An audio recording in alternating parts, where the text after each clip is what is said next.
There's a bright side. When my husband and I found this narrative, I was shocked at the matter-of-fact quality of his description of something that is so terrible that I, as a person, can't really get my mind around it. And yet, he, writing from a child's vantage point, was writing about his life as it was.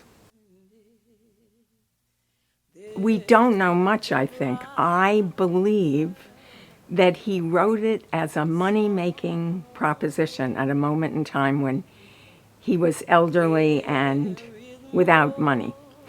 And he published it himself, and he sold it from door to door in Norfolk.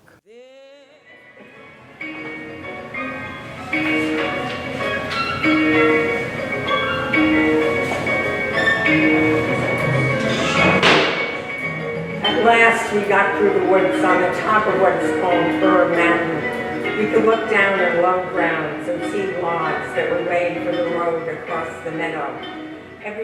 What happened was that Robert Bresnick and Leslie Weinberg, who are called Puppet Sweat Theater because they do a lot of puppet theater of a serious nature,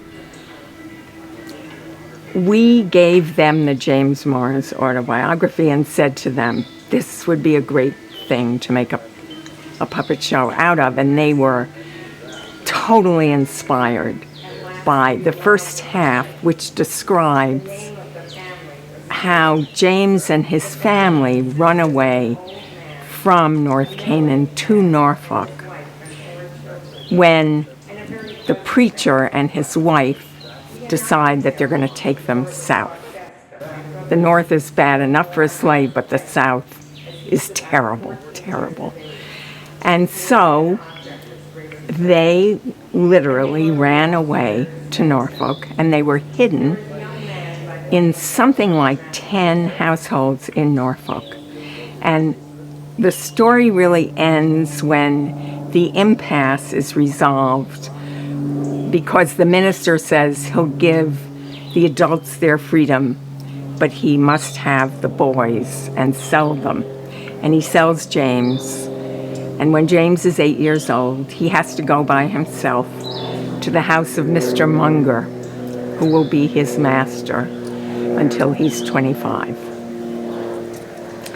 And they, among other things, they saw it as an incredible tale of adventure and daring do, which it is, but of course it also makes a tremendous social point.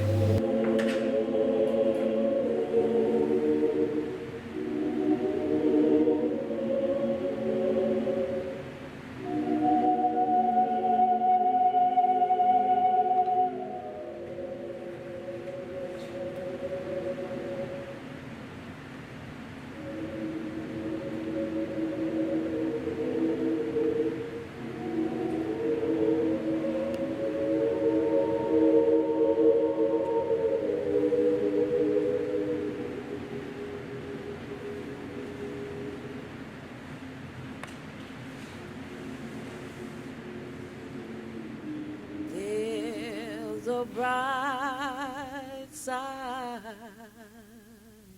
somewhere.